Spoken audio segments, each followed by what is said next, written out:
awak kurang teh aya panca indra 5 indra ditambah ku Gusti Allah bagi jelema nu hudang peuting jeung zikir ka Allah dengan cara tersendiri dibere indra ke-6 dibere indra ke-7 dibere indra ke-8 dibere indra ke-9 geus datang ke 9 lantaran ieu awak kurang ge aya 9 lain 5 nu sabenerna mah ngan anu dikaharepkeun 5 nu kudu diistighfarna 9 geus engke indra di luar nu 5 datang ka 9 kos kumaha eta Bismillahirrahmanirrahim bar kurang jadi santri mah ulah ngahape bae bego santri ngahape bae muhtalito tah coba tulis teng ieu kapangih jeung ieu kumaha ieu kapangih jeung ieu kumaha ieu kapangih jeung ieu kumaha ieu terus jadi nyimpul engke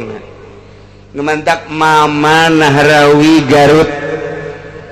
eta teh neuk boga minantu lantarannya nama ieu jago alat samsiah aya di nyana ukudul juman aya di nyana samnaon jamul jama aya di nyana boga minantuna teh teu sambarangan yes kunyana dibere masalah santri baheula zaman Mama Gentur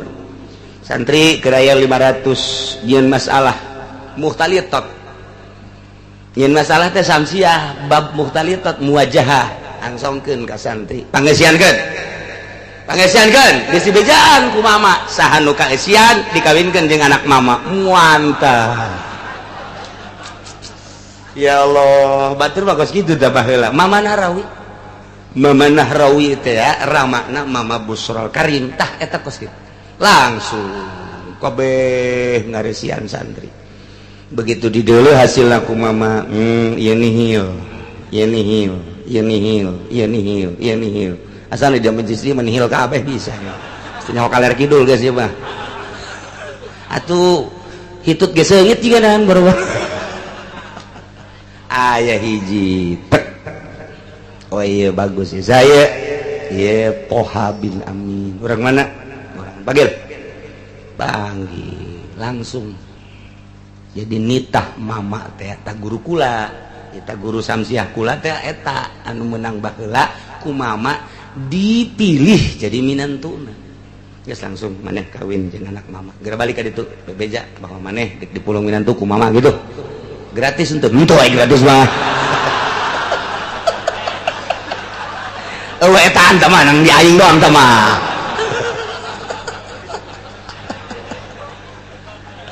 jadi tak kula gaji samsiah teh di dinya di mama ajengan oh almarhum Garut Kresek nu kamana-mana muridna teh pohara tah eta teh hasil tes guru baheula mah kiai deuk mulung minantu di tes ilmu kuari mah saha euy nu boga apaan saha nu boga inova saha nu boga kiai goblok kuari mah geus teh leuleuh kelanjutan pondok pesantren penting anak aing dek dititipkeun tah disia nu penting wadahan ku inova tolong teh kiai goblok eta kos kitu kelanjutan pondok pesantren geus kuat tuh deuleuh mama mah dek ngajadikeun anak teh di heula mampu henteu ieu budak neruskeun pondok pesantren Kresek lantaran lain leutik-leutik ieu teh ilmuna di dinya teh dikembangkeun alat timimiti jurumiyah datang ka samsiah ukudul juman datang ka jamul jawame saha nu mampu mun aing geus eueuh nu neruskeun saha anak leutik keneh minantu berarti nu kudu dikaharepkeun coba lamun minantu nangan sakadar boga inova doang titah ngaji sirana siratu kita goblok tau minantu iya dongeng mama tah nu mantak didongengkeun kunaon ku ari kiai milih minantuna teh asal boga kendaraan bae kula mah lamun ngadenge kiai ngawinkeun anakna cenah jeung nu sugihu anu masantren di mana urusan sugihu masalah tapi ieu budakna masantren di mana teu pati masantren cenah ngan sugih ya teh kiai bebelepet eta budak kiai bebelepet eta kiai naonan geus tur urusan sugih urusan susah nomor 2 yang penting nyana pasantren cenah geus dianu oh Kiai anu ngawinkeun anakna jeung anu keluaran mana di anu diiring cenah di anu diiring tamatan naon lain maling siap suka tadi reng Agus tuh jadi kabongkar tak ku Samsiah mah geus inokos kieu karana qadiya salibah kuliah muwajahah bijihati daiman berarti engke ngahartikeun lana wallahu alam bimuradi sama sakali tah aya sama sakalian disundakeun anak sama sakali sok boleh mata timimiti mata manusia datang ke muata makhluk mual aya nu bisa neuleuh ka Gusti Allah daiman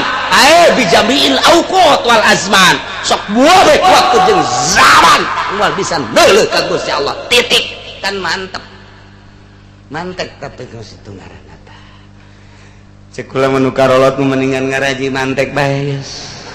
mondok babejakan nu di imah nya haji mondok lah ngadenge kiai jakos kitu ngajina di mana ngaji mantek naon tuh ini teh nyaho jajanna kudu muara gaji mau martir teh nyieun imah meureun masyaallah teh hese gaji teh hese tah eta kakarak sapil sapat encan lamun nyokot hukum sakumaha nu kamari make usul fikih ieu mah jurusana filsafat lain lalagaan tah deuk datang kadinya teh deuk datang kadinya tah nyokot jangguatan ilmu kalam engke kan kurang dikodiakeun engke bisa kurang dimunazarahkeun nu mantak ilmu kalam lain ilmu galbi eta mah sakadar ilmu lisan nu kos kitu mah bisa dimunazarahkeun bisa dimujadalahkeun bisa dimudafaahkeun kumaha niatna masing-masing lamun memang ieu tawajuhul kitu khosmi baina dalilain benazarah ngaranna lidharil haq tapi lamun ka dituna lain niat lidharil haq bisa mujadalah bisa mukabaroh bisa mudafaah munazarah tamangge ka ditu ilmuna Husainiyah Waladiyah kitabna ka ditu aya nazoman mama gentur mama Sati binul Letik teh tah eta ngajina tah ngadenge kitabna ge urang mana Husainiyah jadi ge bi Husainiyah di imah urang mah ya eta kos itu Waladiyah tah eta leutik kitab dah wararese diajina tuh geus lamun kurang dimunazarahkeun bisa kurang ieu paham tadi bakal kabongkar ke lamun ieu salibah kurang ditanakud geus lamun teh matina daimah kadituna bisa ka mana jurusanana lamun tina salabiah bisa ka mana tanakud ngaranna kos kitu tanakudun khulful qodiyataini fi kaifin tina kef jeung kam ijab jeung salabna kudu cokot hiji kuliah jeung juz'iyahna kudu dicokot hiji berarti lamun tina salab jadi na bakalna mujabah ijab lamun tina kuliah jadi berarti juz'iyah berarti engkena jadina berarti ieu qodiyah teh mun ditanakud kurang bisa na engke mujabah juz'iyah islamun mujabah juz'iyah make ba'dun geus ba'dul absar ya rahu sawarehna mata bisa neuleuh ka Gusti Allah beki puyeng bae sih mana nu benernya ieu mah keur carita kos itu tinggal cek aki-aki isi kiai ngaco tanah sia tah aing ngaco sawareh mata bisa ningali ka Gusti Allah contohna mana Kangjeng Nabi waktu keur Mi'raj pan Kangjeng Nabi teh walaupun cek Siti Aisyah saha anu ngomongkeun Kangjeng Nabi neuleus sasar cek Siti Aisyah tapi kan kalau mau tamat-tamat tetap Kangjeng Nabi ningali ka Gusti Allah ngan ningali na teu bisa ngabejakeun lantaran eta mah mukhalafah lil hawadis khusus Kangjeng Nabi bae sakumaha mukalamana Kangjeng Nabi Musa ka Gusti Allah di Gunung Tursina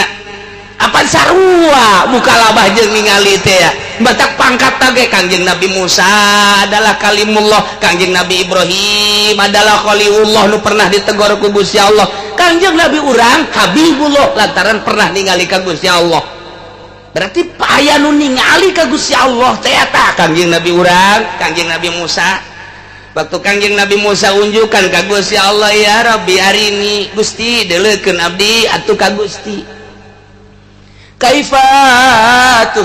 tuhil mauta kumaha Gusti teh ngahirupkeun para raeh teh ari ini Gusti coba abdi hayang neuleuh ka Gusti cek Gusti Allah teh moal bisa aya nu neuleuh ka kaula idza ra'ayun mata di mana-mana nu hirup deuleuh ka kaula idza ra'ani mata bakal pae di mana-mana lu ngegelempeng ningali ka kula tafarraqo bakal hancur mal bisa Musa kajen kumaha Kangjeng Nabi Musa ngotot tetep hayang ningali ka Gusti Allah neuk naonan sa Gusti Allah neuleuh hayang tambah-tambah keyakinan emang teh yakin tambah doang Gusti eta kan bisa ngotot ya ikos kitu mah tuh gerak ka Gunung Tursina bae ge ka ditu atuh langsung gancang bae ge bakal kapanggih di hareup dongeng Kangjeng Nabi Musa mun teu ngabesan ieu panyakitna ngabesannya engke datang ke gunung Musa ikhlan alai di wadil muqaddas itu dek ngarep ka aing ulah mah ketarumpa ican ikhlan alai copot ku Kangjeng Nabi Musa langsung kumaha tah pan memehna puasa heula nyepen heula 40 peuting nu mentak kuari aya riyadhah ulah kaluar di imah kudu riyadhah di kamar bae jeung ulah kadenge sora di mana tuh di leuweung ulah ngadenge sora-sora makhluk aya pantarekah kitu teh supaya engke datang kris luk tilu wah sasar ieu bangsa Golkar dewe ya iya suci kos kala itu Kangjeng Nabi urang di Guha Hiro Kangjeng Nabi Musa di Gunung Sinai falamma tajalla di mana barang Kangjeng Nabi Musa Gusti Allah tajalli katembongan geus teu hese nyaritakeunana kharra Musa sa'iqa ngajungkal Kangjeng Nabi Musa pingsan teu kuateun mata ceuli ngadenge atawa neuleuh Kangjeng ka Gusti Allah moal kuat kharra Musa sa'iqa tadi mah keur carita ari ini anzur Gusti abdi deuleukeun hayang ningali mau kuat tetapi nu jelas mas sebagian mata aya nu bisa neuleuh ka Gusti Allah ngan teu meunang dicaritakeun ku Kangjeng Nabi Musa gen Kangjeng Nabi urang teh nyaritakeun ningali Kangjeng Nabi Khalilullah Ibrahim teu ningali teu nyaritakeun neuleuh ngadenge jeung tegoran-tegoran hanya tarjamahanna bae moal kuat anjeun kula nu ngarasakeunana seperti eta apakah waktu eta Gusti Allah aya dirinya lain ditajallikeunana waktu dirinya Gusti Allah mah di mana bae mun ayeuna ditajallikeun di dia lamun ditajallikeun Kangjeng Nabi urang di ditu di Sidratil Muntaha di dinya lain Allah di dinya tajallina di dinya Allah mah di mana bae aya sakumaha getih nu aya di awak urang di mana bae aya sakumaha saripati nu aya dina kitu caipati di mana bae aya sakumaha susu salobana susu di dinya aya protein yo gede na dunia aya Allahan Allah di mana ditajallikeunana urang kapanggih di dinya ngan moal paling ulama melalui rasa deket jeung Gusti Allah maka dimensi kagenep awak kurang teh aya panca indra 5 indra ditambah ku Gusti Allah bagi jelema nu hudang peuting jeung zikir ka Allah dengan cara tersendiri dibere indra ke-6 dibere indra ke-7 dibere indra ke-8 dibere indra ke-9 geus datang ke 9 lantaran ieu awak urang ge aya 9 lain 5 nu sabenerna mah ngan anu dikaharepkeun 5 nu kudu diistighfarna 9 geus engke indra di luar nu 5 datang ke 9 kos kumaha eta Tuan Syekh Abdul Qadir buka aya 40-ha di ditu aya di dia aya di dia aya kos nu nyandung mah di nu ngora aya di nu kolot aya tapi beda-beda waktu pantau mah tah kos kitu Bung Karno di Digul aya di Tanah Abang aya di Tangerang aya pancen bisa kos kitu moal kaharti ku sia mah sebab sia mah beuki tempe kene daharna kan sekupina menang ngridit kene kehalangan ku eta moal bisa kiai nu masih kene proposal-proposalan jauh jeung Gusti Allah kiai nu masih kene anslub dina kos karar itu jauh jeung Gusti Allah moal bisa kehalangan ku eta aya secuil we dunia di jero hatena eta lah nu jadi hahalang antara dirina jeung Gusti Allah moal bisa dan mandak di dieu mah berarti kacaritakeun mah urang teruskeun wa hadza maksusun li ru'yatil mu'minin lahu fil akhirah lamun tadi pijamil auqat wal azman mun ku urang ke ditanakud jadi panjang geus tamah jang sakadar naon kitu neuleuh doang mun dijadikeun ke jadikeun qodiyahna salibah kuliah muwajahahna engke kurang ditanakudna bakal ki engke bakal terjadilah sebahagian bisa neuleuh seperkecil ngan khusus teu meunang dicarita-caritakeun ngan nu jelas tetap di dunia mah Allah teu bisa kadeuleu tapi di sorga mah engke Allah kadeuleu mana dalilna ieu dina Al-Qur'an wujuhu yauma idzin nadhirah engke nu kuari darariuk di majelis taklim nahan lapar bari hareudang ieu teh ngadengikeun kalam-kalam Allah Subhanahu wa taala nyulusup ka jero hate anu tatadina encan resep ibadah tambah ku hari ibadahna jadi resep nu tatadina teu make salat sunah qobliyah badiah jadi tambah nu tatadina tilok hudang peuting ku hari jadi hudang peuting nu tatadina tilok daek nyekel tasbih ku hari tasbih nage loba dijualan blon namah tuh jualan tasbih rada daeknya na ku hari baca kelan tasbih nurutan para aulia Allah ti peuting teh maca sholawat zikir malah bebe jaka kiai lah umur kula kiai geus aya 60 tahun perusahaan-perusahaan kula geus dibikeunan ka anak kula hayang ngamantepkeun diri ka Gusti Allah coba kiai pangnuduhkeun oh hayang geus bebeneran ya bener moal ka bita deui moal sok ka dieu dire ku kiai asalnya sia asal sia balik deui ka usaha ku guru torekat mah disia-sia sanajan aki-aki digantung sia ku aing oh kiai panggantungkeun bae modar sia beneran kan bener sekarang tere mulai zikir tengah peuting pikiran lagi geus tinggal nungguan paeh bae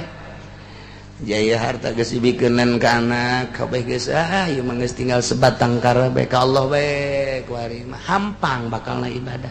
anu masih keneh pabelit jeung warung pabelit jeung sawah pabelit memal anu mere sasaha ge lantaran moal jadi kudu dinolkeun heula ulah aya tulak talu kana dunia siap abdi selantaran umur ieu geus 60 tahun teu geus bengek asana moal kebal deui kieu mulai hampang oh kiai lamun ti keur ieu kula ibadah ulah loba omong geus kuari bae ulah ti keur ieu japan nyandung ka Karawang ge sabar heunya geunya kara kuari bae jang oreng ngeunaheun jasa jadi kiai ibadah teh eta insyaallah kaduhung baheula teh mun aya nu nuduhkeun baheula geus ulah loba omong ku ngeunah-ngeunahna teh aki-aki tinggal ninin heuh tiris sak ninin tiris tadeui nini lain aya deukeut mangadu-ngadu tonggong nini teh nyawa lalakon sia aing keur ka Allah Allah bae aya waktuna tiris. Ieu gangguan pertama bagi aki-aki.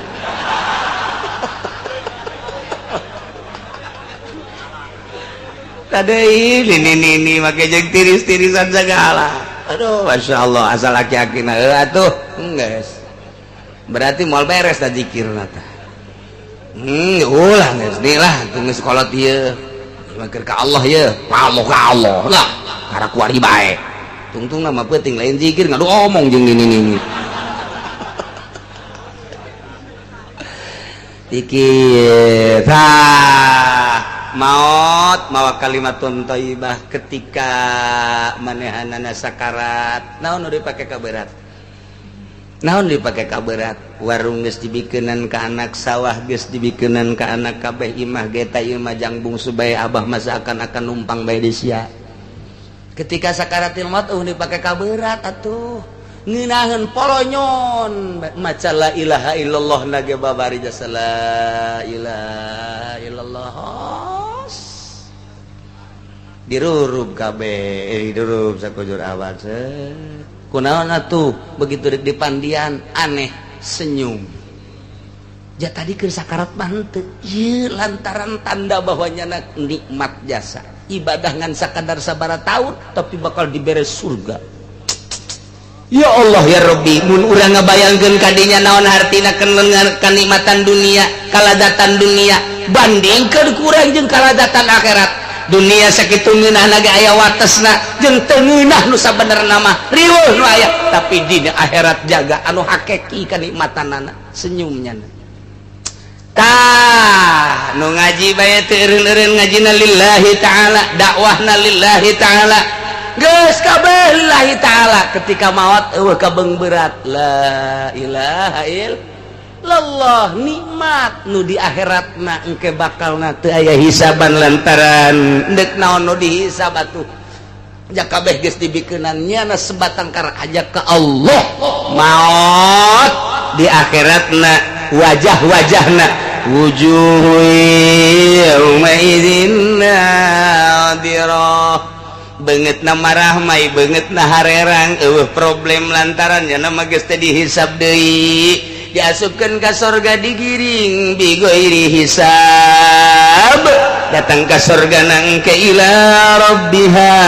nazira. Engke di ditu bakal neuleuh ka pangeran nu kuari ku urang disembah zuhur, Allahu akbar, asar, Allahu akbar, maghrib, Allahu akbar, insya Allahu akbar, Allah nu maha agung, subuh, Allahu akbar. Di samping eta urang zikir Allah Allah Allah Allah Allah Allah, maca sholawat urang, kemudian zakat karena Allah, haji karena Allah, nuku urang kuari disembah-sembah Allah Allah Allah Allah, engke maka deuleu bakal di akhirat.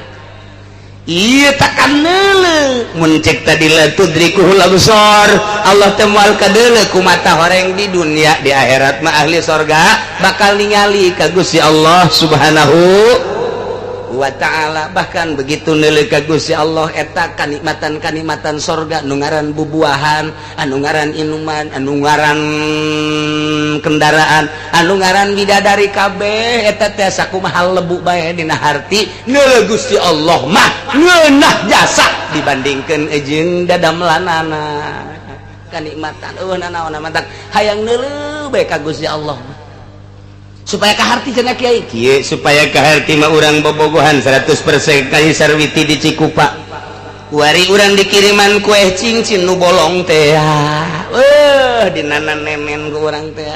ngan teu diminyak misikan doang. Teu diminyak misikan doang ulah aya batur endek nu anu ieu mah aing nu ka bogoh aing moal didahar ku aing boro-boro ku sia deuk dideuleuh bae, neuleuh lagi aing geus ngeunahkeun jasa. Tama kue bego, kue tinggal kue aing mah deuk neuleukeun bae sebab neuleuh kue cincin asa neuleuh bobogannya na bae. Iya jasa, iya liwat jasa neuleuh kue cincin. Aduh, ku jarang ngan teu dipiguran doang ja kue ieu mah tuh, ngan teu diminyak misikan doang ja kue. Ditoel henteu di dahar henteu, ngan di kieu doang ke diamban kunaon eta ku nikmat jasa bogoh ka Nya Sarwiti dikiriman kue. kermejena kieu pas dek di dahar kunyana di imah teh lah jaya mah kue di nunan nenen ge atuh kena basi mending di dahar bae kakarak datang ka bibir doang aya suara sarwitina.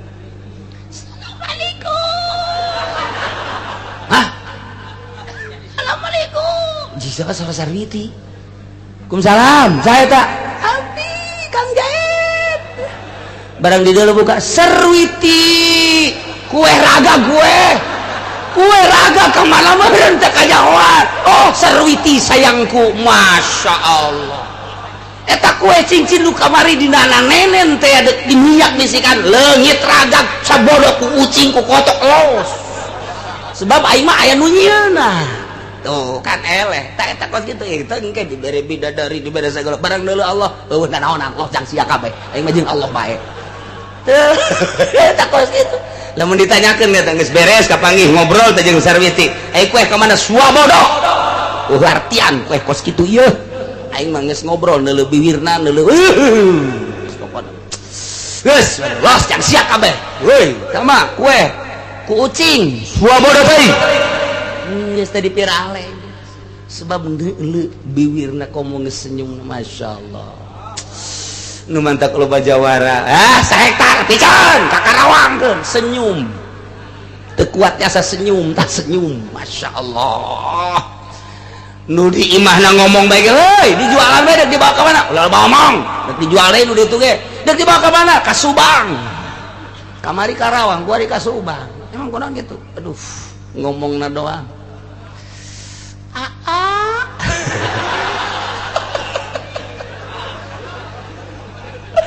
ayo jeung urang rawakidang ka mana memonon sia kadaran di akang-akang atuh beuh ieu mah ngomong sadaekna bae teh pan urang beuh hate teh aja jantung kajenting keur hareudang ngecep betis diaakeun ku urang Subang langsung retiis komo hajunya na bari nyuguhan masya Allah bari seungit anu di imah mah bau kelek mantap kajun teu hayang ka di imah bau kelek di deuleu ieu na behana talina nu hiji hideung nu hiji beureum masya Allah isi budak tapi anakan bae tetap kan itu diakangkeun jadi sakali diaakan cokot tas dan ka jero kamar sabaraha eta aya panggil 100 juta malah nu di imah mah boros 100 juta hayang 100.000 ge bau urat pangkal sebodek ieu teh eta doang tah eta kos kitu na ieu Gusti Allah bakal katingali jaga di akhirat urang mantak geus lah ulah pati dihayal-hayal teuing dunia saayana meunang ngatur Gusti Allah geus rapih Allah ngatur waktu urang lahir ke alam dunia geus diatur ku Gusti Allah rezeki urang loba jeung saetikna mentak lamun masih keneh ngudag-ngudag bagian urang saetik mah saetik bae teu diudag loba mah loba bae nemahna nu ku Allah bakal dideuleu kana papasten ti Gusti Allah jeung babagian ti Gusti Allah ieu nu bakal ngahampangkeun sakaratil maut teh nomor kahiji nomor kadua hadis Syaikhain cek Bukhari Muslim innakum satarawna rabbakum sayyana ranjen kabeh bakal neuleuh ka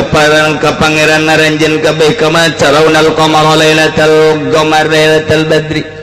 sakumaha anjeunna neuleuh kana bulan purnama kana bulan dina bulan purnama artina lain Allah kos bulan artina urang teh bakal neuleuh ka Allah kos sakumaha urang neuleuh ka bulan jelas berarti dina pada jelasna adapun teu bisa dicaritakeun kos kumaha nama di akhirat ge hese nyaritakeunana lantaran ke kadeuleuna beda-beda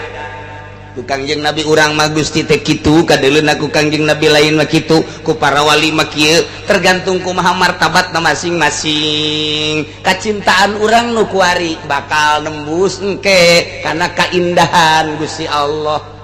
Sebab nu dideuleu teh pan kuari cinta urang ka Gusti Allah. Cinta urang 100% kitu bentukna cinta urang, 20% 80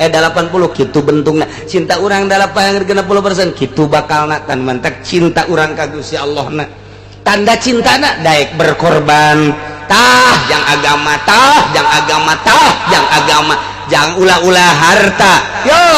nyawa ge ku aing dipersilahkeun, jang luhurna agama Allah. Henteu aya jual beli jeung dunia teu aya. Nu mantap Osama bin Laden jeung teuing aing mah dibunuh ge harta aing wabeh jang liilahi kalimatillah. Saddam Hussein aing mah pokona perang liilahi kalimatillah.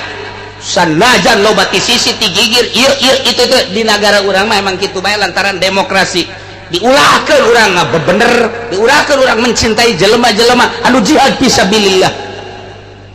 Mata si ka urang mah naon hilir mudik simpang siur berita teh Muammar Gaddafi urang kumaha caritana atuh jeung urang ditu. Coba tanyakeun Muammar Gaddafi kos kumaha nyawana dikorbankeun daripada orang kafir asup ka negara aing ka Libya maning aing jadi tebusanana. Keur disingkatkeun seperti eta masyaallah jeung di berbagai negara-negara nu mantak wani perang daripada diobok-obok ku kafir. Sabalikna di Indonesia kajen teuing urang mah ulah perang mah hese liweuh agama malah eta mah masing-masing bae ciut kuari agama di negara urang luhurna agama ku perang sakitu bae geus lamun perang luhur bakalna agama mantak Baghdad mah teu anehkeun rakyatna perang teh sebab negara tertua di dunia lain kakarak sakali nyana macaan sejarah. Iran diperangkeun lain kakara kuari tiba heula rakyatna ti SD keneh geus baca sejarah negara urang negara perang mantak unggul datang ka kuari. Arab ketika teu diperangkeun kuari tak sirana siratu kos kieu kaayaanna. Indonesia teu diperangkeun ieu kuari amburadul HP ambalayah di HP bluetooth na geus teu bareres mah. Boro-boro budak ngora ustad ge didinya nu aya BH-an doang, nu aya sempakan doang, tarolol jasapan goblok tolol. Lain seuri saya mikir goblok. Ada karubaya di urang. Larangan di urang teh. Di zaman kurang keur ngora mah kapan larangan begitu naik deka Bandung teh, deka Bandung lantaran aya isu loba anu ngajualan. Itu gambar-gambar bugil eta di bus polisi Masya Allah tukang-tukang dagang coba didelet tukang rokok tukang majalah takut ada yang jual gambar-gambar ya Allah ya Rabbi keur kula masantren di Garut lamun deka Bandung jurusan Cicaheum atau Bon Kalapa eta dioperasi heula tadi mobil teh operasional besi aya nu ngajualan kos kitu lantaran dilarang ku negara. Di Cicaheum ka Tasikmalaya naik bus deui besi aya deui polisi kuari mah polisina nu merean polisina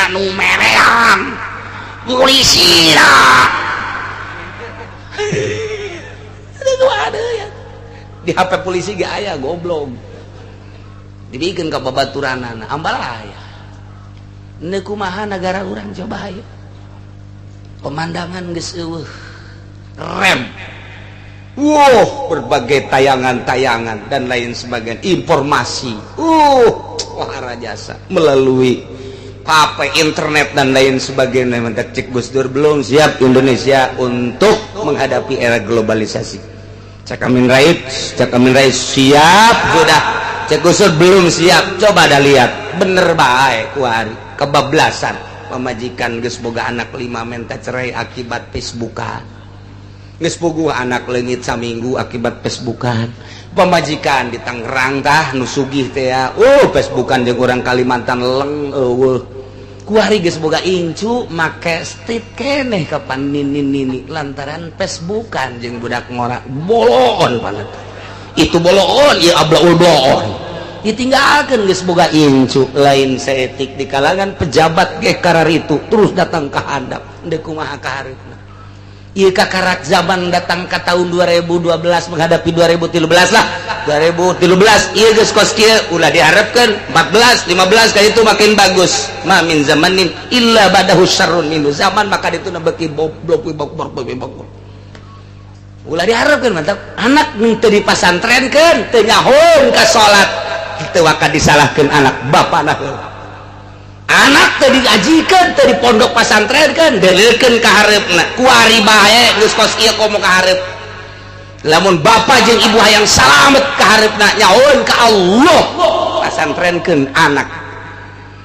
kadituna bae emang kumaha ya Allah ya Rabbi ieu lain lalagaan kuari mah geus teu kuat sakumaha cek Gus Dur belum siap Indonesia naon sababna anehan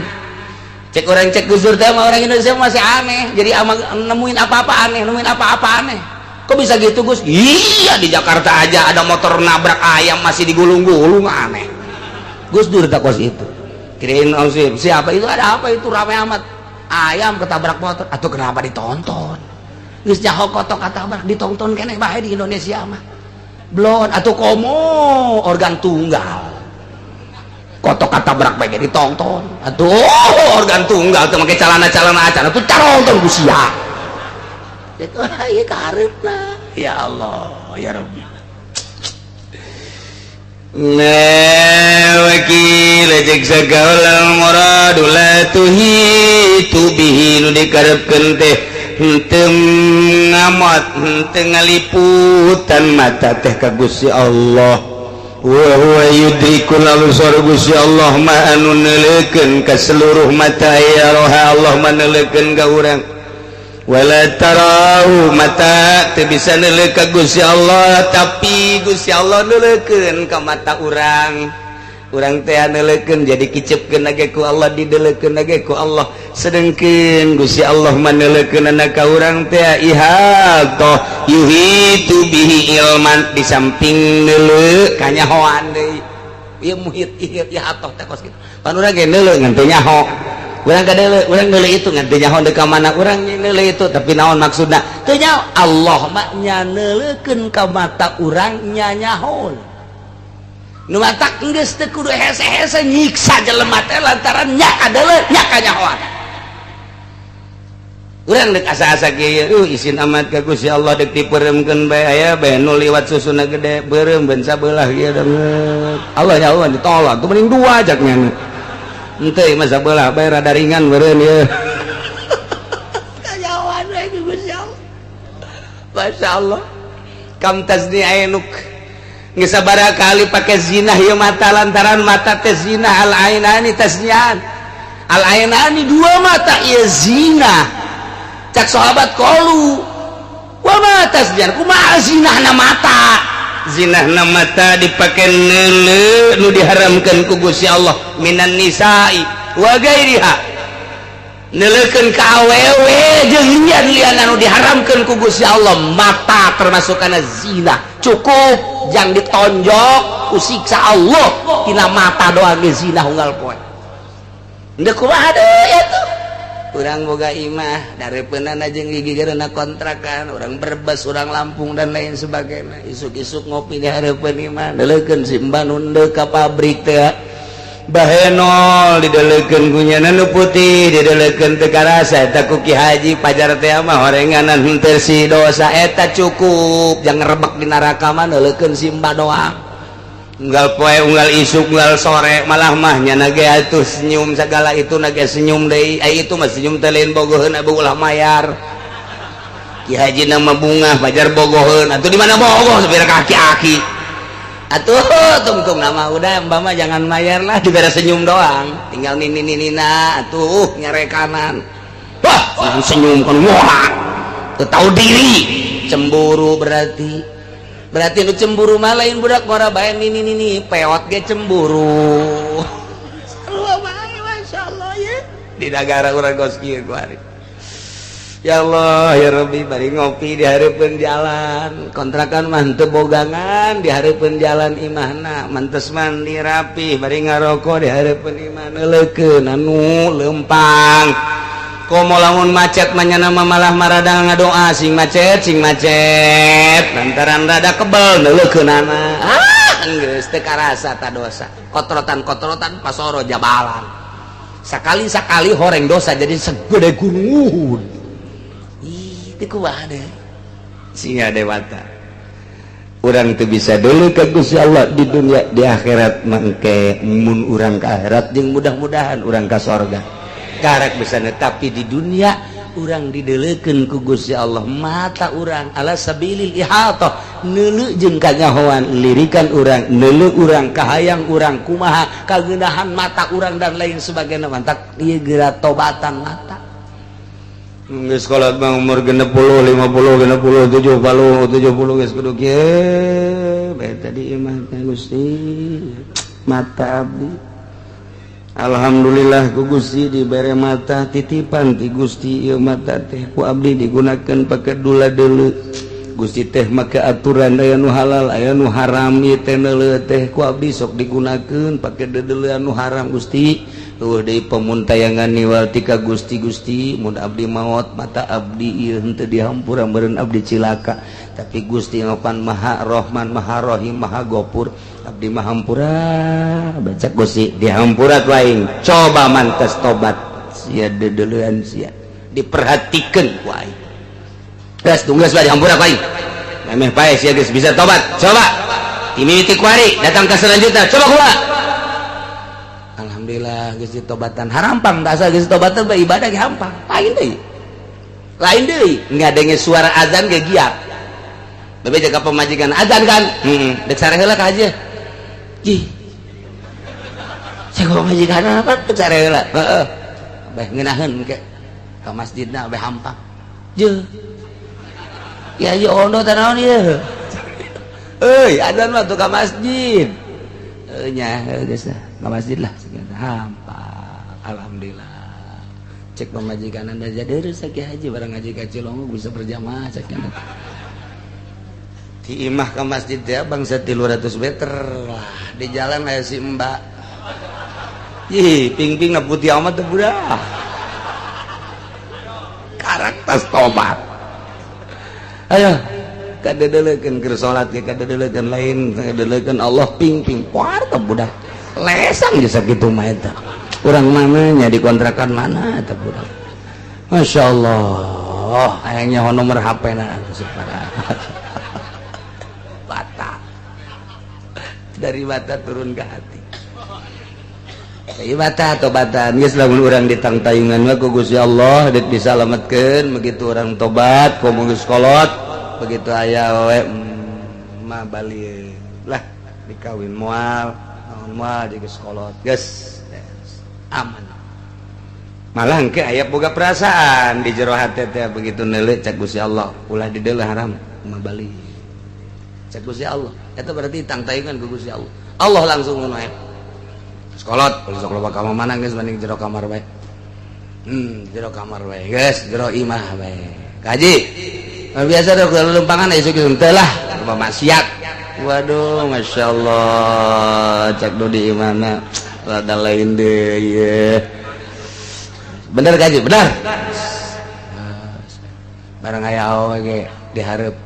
biasanya mah diperhatikan ku pamajikan sok di deuleu ieu mah ngabalir maji itu dah haram ji jadi heureus ieu kulantaran hayang jasa nyana asup ka kadia sia kadia aya naon tuh kaji kadia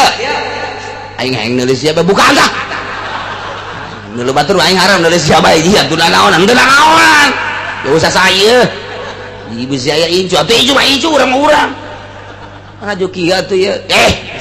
neuleuh batur haram mending neuleuh sia bae dibuka di deuleu ku nya cepet orang sia mah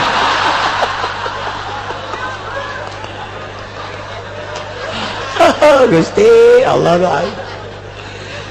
Masya Allah ta'ilah Gusti Allah neleukeun ka mata urang nyahun di samping neleukeun nyahun berarti ala sabilil lihat tono mantak nomor kahiji yaroha wala yarau nomor kedua yuhi tubiha ilman Gusti Allah telah tudrikuhul absar mual kadele ku seluruh mata fi jamil awqat wal azman lantaran wa huwal latif Gusti Allah teh maha lembut maha dedeh jeung manyah ka para kakasina Gusti Allah maneulekeun ka mata urang bari nyahoeun lantaran Allah ma wa huwal khabiru bihim Gusti Allah teh maha uninga qad ja'akum basairu mir rabbikum wallahu a'lam